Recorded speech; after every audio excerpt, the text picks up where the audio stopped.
சித்தருக்கெல்லாம் சித்தர் சிவனே போற்றி. நம்மளோட பதிவுகள்ல இதுவரைக்கும் 12 ராசிகளுக்குமான பங்குனி மாத ராசி பலன்களை பார்த்துட்டு வந்தோம். அதோட தொடர்ச்சியா இனி வரக்கூடிய பதிவுகள்ல 12 ராசிகளுக்குமான ஏப்ரல் மாத ராசி பலன்களை பார்க்க இருக்கிறோம். அந்த வகையில நம்மளோட இந்த பதிவுல ரிஷப ராசி அல்லது ரிஷப லக்னத்துல பிறந்தவங்களுக்கு இந்த ஏப்ரல் மாதத்தோட கிரக நிலைகள் என்ன மாதிரியான பலாபலன்களை கொடுக்கும் அப்படிங்கறத பத்தியும், இந்த ஏப்ரல் மாசத்துல ரிஷப ராசி அன்பர்கள் என்னென்ன விஷயங்களை செய்யலாம், என்னென்ன விஷயங்களை செய்யவே கூடாது அப்படிங்கறத பத்தியும், இந்த மாசத்துலயாவது உங்களுக்கு ஏதாவது யோகங்கள் கிடைக்குமா, அப்படி இல்லைன்னா எப்பவும் போல நெருக்கடிகள் மட்டும்தான் கிடைக்குமா அப்படிங்கறத பத்தியும் இந்த பதிவுல கொஞ்சம் சுருக்கமா பார்க்க போறோம். அதனால ரிஷபராசி அன்பர்கள், நான் எப்பவும் சொல்ற மாதிரி இந்த வீடியோவை கொஞ்சம் கூட ஸ்கிப் பண்ணாம கடைசி வரைக்கும் முழுமையா பாருங்க. நீங்க ஸ்கிப் பண்ணி அறகுறையா வீடியோவை பாக்குறீங்க அப்படின்னா உங்களுக்கு கிடைக்கக்கூடிய ஒரு சில வாய்ப்புகளையும் தவற விட போறீங்க அப்படிங்கறத எப்பவும் ஞாபகத்துல வச்சுக்கோங்க. அதே போல நம்ம சேனலை நீங்க இப்பதான் முறையா பாக்குறீங்க அப்படின்னா தயவு செஞ்சு சப்ஸ்கிரைப் பண்ணிக்கோங்க. இந்த வீடியோ உங்களுக்கு பிடிச்சிருந்தா மறக்காம அந்த லைக் பட்டனையும் தட்டி விட்டுருங்க. உங்களோட ஃப்ரெண்ட்ஸ் அண்ட் ஃபேமிலிக்கும் நம்ம வீடியோவை மறக்காம ஷேர் பண்ணி விட்டுருங்க. ரிஷபராசியை பொறுத்த வரைக்கும் இந்த ஏப்ரல் மாதத்தோட கிரக அமைப்புகளை ஆராய்ச்சி பார்க்கும்போது கிட்டத்தட்ட எல்லா கிரகங்களுமே உங்களுக்கு சப்போர்ட்டா இருக்கிற மாதிரியான ஒரு சூழல் தான் இந்த மாசத்துல இருக்குது. பெரிய அளவுல ஆபத்துக்களையோ பெரிய அளவுல பிரச்சனைகளையோ ஏற்படுத்தக்கூடிய கிரக அமைப்புகள் எதுவுமே இந்த ஏப்ரல் மாசத்துல உங்களுக்கு இல்ல அப்படின்னு சொல்லலாம். அதே சமயம் ஒரு சில விஷயங்கள்ல மட்டும் நீங்க கண்டிப்பா எச்சரிக்கையாகவும் கொஞ்சம் நிதானமாகவும் இருந்தீங்க அப்படின்னா இந்த ஏப்ரல் மாசத்துல ஒரு சில சாதனைகளையும் உங்களால படைக்க முடியும் அப்படின்னு சொல்லலாம்.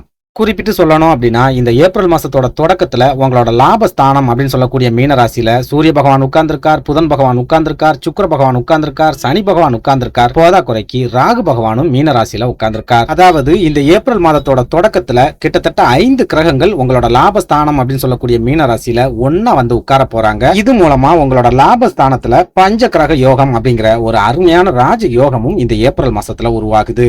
இந்த யோகம் உங்களுக்கு என்ன மாதிரியான பலாபலன்களை கொடுக்கும் அப்படின்னு கேட்டீங்கன்னா, பண தட்டுப்பாட்டுல இருந்து உங்களுக்கு முழுமையான விடுதலையை இந்த யோகம் கண்டிப்பா கொடுக்கும். இவ்வளவு காலமா நீங்க நிறைய பண இழப்புகளை சந்திச்சுட்டு வந்திருப்பீங்க, பண தட்டுப்பாடை சந்திச்சுட்டு வந்திருப்பீங்க, பண நெருக்கடியை சந்திச்சுட்டு வந்திருப்பீங்க. இந்த நெருக்கடிகள் எல்லாத்தையும் சமாளிக்கிறதுக்காக நீங்க கடன் மேல கடன் வாங்க வேண்டிய ஒரு சூழலையும் கடந்த காலங்கள்ல கண்டிப்பா சந்திச்சுட்டு வந்திருப்பீங்க.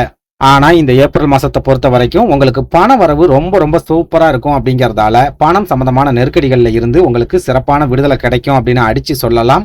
ஏதாவது ஒரு வகையில யார் மூலமாவது உங்க கைகளுக்கு பண வரத்து அப்படிங்கிறது வந்துகிட்டே இருக்கும். நீங்க சொந்தமா தொழில் செய்றீங்க அப்படின்னா தொழில நல்ல விதத்துல லாபங்கள் கிடைக்க ஆரம்பிக்கும். இவ்வளவு காலமா உங்க தொழில இருந்துட்டு வந்த மந்த நிலைமை இந்த ஏப்ரல் மாசத்துல முழுமையா விலகும். வாடிக்கையாளர்கள் உங்களை தேடி வர ஆரம்பிப்பாங்க. பணத்தை தேடி பணத்துக்கு பின்னாடி நீங்க ஓட வேண்டிய ஒரு சூழல் இந்த ஏப்ரல் மாசத்துல கண்டிப்பா இருக்காது.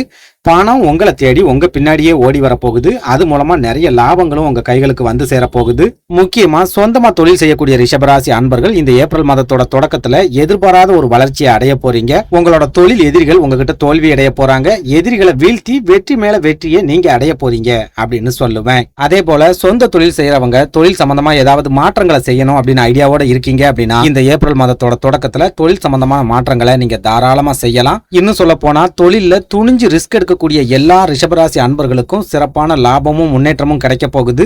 ரிஸ்க் எடுக்கிறதுக்கு பயந்துகிட்டு தொழில ஏதாவது மாற்றங்களை செய்வோமா, அப்படி இல்லைன்னா இப்ப இருக்கிற மாதிரியே தொழிலை கொண்டு போயிருவோமா அப்படின்னு நீங்க யோசிச்சுக்கிட்டே இருந்தீங்க அப்படின்னா இந்த மாசத்துல உங்களுக்கு கிடைக்கக்கூடிய எல்லா வாய்ப்புகளையுமே தவற விட்டுருவீங்க அப்படிங்கறத ஞாபகத்துல வச்சுக்கோங்க. இதனால ரிஷபராசி அன்பர்கள் தொழில் சம்பந்தமா எந்த ஒரு முக்கியமான முடிவுகளை எடுக்கிறதா இருந்தாலும் சரி இந்த ஏப்ரல் மாதத்தோட தொடக்கத்துல தாராளமா எடுக்கலாம். தொழில விரிவாக்கம் பண்றதா இருந்தாலும் சரி, தொழில முதலீட்டு அதிகப்படுத்துறதா இருந்தாலும் சரி, பார்ட்னர்ஸ் சேர்க்கறதா இருந்தாலும் சரி அல்லது பார்ட்னர்ஸ் நீக்கிறதா இருந்தாலும் சரி இந்த மாதத்துல நீங்க தாராளமா துணிச்சலா முடிவுகளை எடுக்கலாம். முக்கியமா புதிய கிளைகளை ஆரம்பிக்கணும், அப்படி இல்லைன்னா புதுசாவே தொழில ஆரம்பிக்கணும் அப்படிங்கிற எண்ணத்தோட இருக்கிற ரிஷபராசி அன்பர்கள் இந்த ஏப்ரல் மாதத்தை முழுமையா பயன்படுத்திக்க முயற்சி பண்ணுங்க.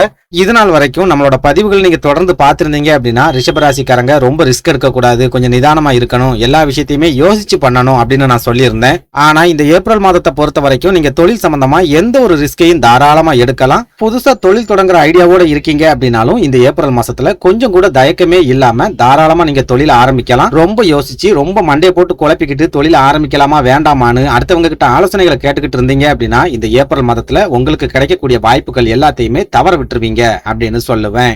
அதே போல உத்தியோகத்துல இருக்கிற ரிஷபராசி அன்பர்களை எடுத்துக்கிட்டோம் அப்படின்னாலும் லாபஸ்தானத்துல 5 கிரகங்கள் இருக்கக்கூடிய இந்த காலகட்டம் உங்களுக்கு யோகமான காலகட்டமாவே இருக்கும் அப்படின்னு சொல்லுவேன். வேலை மாற்றம் செய்யறதா இருந்தாலும் சரி இந்த காலகட்டத்துல நீங்க தாராளமா செய்யலாம். இருக்கிற வேலையை விட்டுட்டு வேற வேலைக்கு போகணும் அப்படின்னு நினைச்சாலும் சரி, அப்படி இல்லைன்னா வெளிநாட்டு வேலைகளுக்கு நீங்க முயற்சி பண்றதா இருந்தாலும் சரி இந்த ஏப்ரல் மாதம் உங்களுக்கு ரொம்ப யோகமான ஒரு காலகட்டமா இருக்கும் அப்படின்னு சொல்லுவேன். அதுலயும் முக்கியமா உங்க ராசியோட அதிபதியான சுக்கிர பகவானும் இந்த ஏப்ரல் மாசத்துல லாபஸ்தானம் அப்படின்னு சொல்லக்கூடிய மீன ராசியில இருப்பாரு அப்படிங்கறதால இந்த இந்த மாசத்துல நீங்க எடுக்கக்கூடிய எல்லா முடிவுகளுமே உங்களுக்கு லாபத்தை மட்டும்தான் கொடுக்கும், எந்த வகையிலையும் நஷ்டத்தை ஏற்படுத்தாது அப்படிங்கறத ஞாபகத்துல வச்சுக்கிட்டு உத்தியோகம் சம்பந்தமா நீங்க எந்த ஒரு பெரிய முயற்சியா இருந்தாலும் சரி இந்த ஏப்ரல் மாசத்துல தாராளமா எடுக்கலாம் அப்படின்னு சொல்லுவேன். அதே போல உத்தியோகத்துல இருக்கிற ரிஷபராசி அன்பர்கள் பதவி உயர்வு அல்லது சம்பள உயர்வுக்காக காத்திருக்கீங்க அப்படின்னாலும் இந்த ஏப்ரல் மாசத்துல அதுக்கான வாய்ப்புகள் உங்களுக்கு கை மேல பலனா வந்து கிடைக்க போகுது. உங்களோட பதவி உயர்வுக்கும் சம்பள உயர்வுக்கும் உங்களோட மேல் அதிகாரிகள் முழு சப்போர்ட்டா இருப்பாங்க. மேல் அதிகாரிகள் உங்களுக்கு எதிராக இருந்தாலும் சரி, மேனேஜ்மெண்ட் உங்களுக்கு சப்போர்ட்டா இருக்கும். அப்படி இல்லைன்னா சக பணியாளர்கள் முழு அளவுல உங்களுக்கு சப்போர்ட்டாவும் ஆதரவாகவும் இந்த காலகட்டத்துல கட்டாயமா நடந்துக்குவாங்க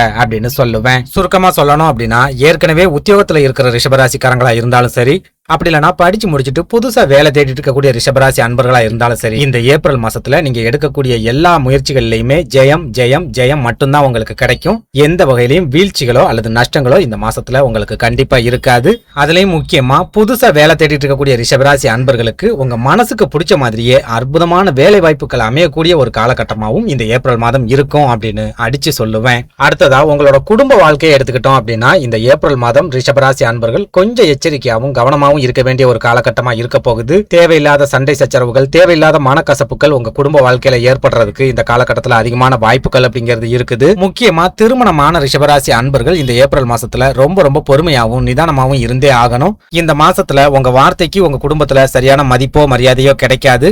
நீங்க எதிர்பார்க்கிற மாதிரி குடும்பத்துல இருக்கிற யாருமே நடந்துக்க மாட்டாங்க. முக்கியமா உங்க வாழ்க்கை துணை நீங்க எதிர்பார்க்கறதுக்கு நேர் எதிராக தான் நடந்துக்குவாங்க. உங்க மனசுக்கு பிடிச்ச மாதிரியோ அல்லது நீங்க மகிழ்ச்சி அடைகிற மாதிரியோ அவங்க கண்டிப்பா நடந்துக்கவே மாட்டாங்க. இன்னும் சொல்ல போனா, ஒரு சில ரிஷபராசி அன்பர்கள் உங்க வாழ்க்கை துணை மூலமாவே நிறைய மன அழுத்தத்தையும் மன கவலைகளையும் அடையக்கூடிய ஒரு காலகட்டமாவே இந்த ஏப்ரல் மாதம் இருக்கும் அப்படின்னு சொல்லுவேன். இதனால இந்த ஏப்ரல் மாசத்துல உங்களோட குடும்ப வாழ்க்கையை பொறுத்த வரைக்கும் நீங்க ரொம்ப ரொம்ப கவனமாவும் எச்சரிக்கையாவும் இருந்தே ஆகணும். முக்கியமா ரொம்பவும் பொறுமையா இருக்கணும், நிதானமா இருக்கணும். எந்த ஒரு விஷயத்துக்கும் கோபப்படவே கூடாது. குடும்ப வாழ்க்கையில ஏதாவது முக்கியமான முடிவுகளை எடுக்க வேண்டி இருக்குது அப்படின்னா அவசரப்பட்டு எந்த ஒரு சூழலையும் நீங்க முடிவுகளை எடுக்கவே கூடாது. தொழில் சம்பந்தமான விஷயங்கள்லயும் உத்தியோகம் சம்பந்தமான விஷயங்கள்லயும் நீங்க அவசரமா முடிவுகளை எடுக்கும் போது உங்களுக்கு லாபங்கள் கிடைக்கும். அதே சமயம் குடும்ப வாழ்க்கையில நீங்க அவசரப்பட்டு முடிவுகளை எடுத்தீங்க அப்படின்னா லாபங்கள் கிடைக்காது. பெரிய அளவிலான நஷ்டங்களும் வீழ்ச்சிகளும் மட்டும்தான் உங்களுக்கு கிடைக்கும் அப்படின்னு சொல்லுவேன். அதே போல ரிஷபராசிக்காரங்களோட உடல் ஆரோக்கியத்தை எடுத்துக்கிட்டோம் அப்படின்னாலும் இந்த ஏப்ரல் மாதம் கொஞ்சம் ஏற்ற இறக்கமா தான் இருக்கும். ஒரு சில நாட்கள்ல உங்களோட உடல் ஆரோக்கியத்துல நல்ல விதமான முன்னேற்றங்கள் தெரிய ஆரம்பிக்கும். உங்களோட நோய் உங்களை விட்டு முழுமையா விலகி போன மாதிரியான ஒரு ஃபீல் உங்களுக்கே கிடைக்கும். அதே சமயம் இன்னும் ஒரு சில நாட்கள்ல எதிர்பாராத உடல் ஆரோக்கிய பாதிப்புகள் ஏற்பட்டு நீங்க முடங்கி போறதுக்கு கூட அதிகமான வாய்ப்புகள் அப்படிங்கிறது இருக்குது. இது மூலமா உங்களோட மருத்துவ செலவுகளும் அதிகரிக்கக்கூடிய காலகட்டமாவே இந்த ஏப்ரல் மாதம் இருக்குது அப்படின்னு சொல்லுவேன். இதனால குடும்ப வாழ்க்கையிலையும் உங்களோட உடல் ஆரோக்கியத்திலையும் நீங்க கண்டிப்பா அதிகபட்ச கவனத்தை செலுத்தியே ஆகணும். எந்த ஒரு சூழல்லையும் உடல் ஆரோக்கியத்துல கவனம் இல்லாம இருந்தீங்க அப்படின்னா உங்களுக்கு வரக்கூடிய லாபங்களை நீங்க சந்தோஷமா அனுபவிக்கக்கூடிய வாய்ப்புகள் உங்களுக்கு கிடைக்காமலே போயிடும் அப்படிங்கறத ஞாபகத்துல வச்சுக்கோங்க. சுவர் இருந்தாதான் சித்திரம் வரைய முடியும் அப்படிங்கறத மனசுல வச்சுக்கிட்டு ரிஷபராசிக்காரங்க இந்த மாதம் முழுக்கவே உடல் ஆரோக்கியத்துல ரொம்பவே கண்ணும் கருத்துமா இருந்துக்கோங்க. சாப்பிடுற சாப்பாட்டுல கவனமா இருங்க. சின்ன சின்ன உடல் ஆரோக்கிய பாதிப்புகளா இருந்தாலும் சரி, உடனடியா மருத்துவமனைக்கு போறதுக்கு முயற்சி பண்ணுங்க. எந்த ஒரு சூழல்லையும் உங்களோட சிகிச்சையை தள்ளி போடுறதுக்கு மட்டும் முயற்சி பண்ணிடாதீங்க அப்படின்னு சொல்லுவேன். நன்றி, வணக்கம்.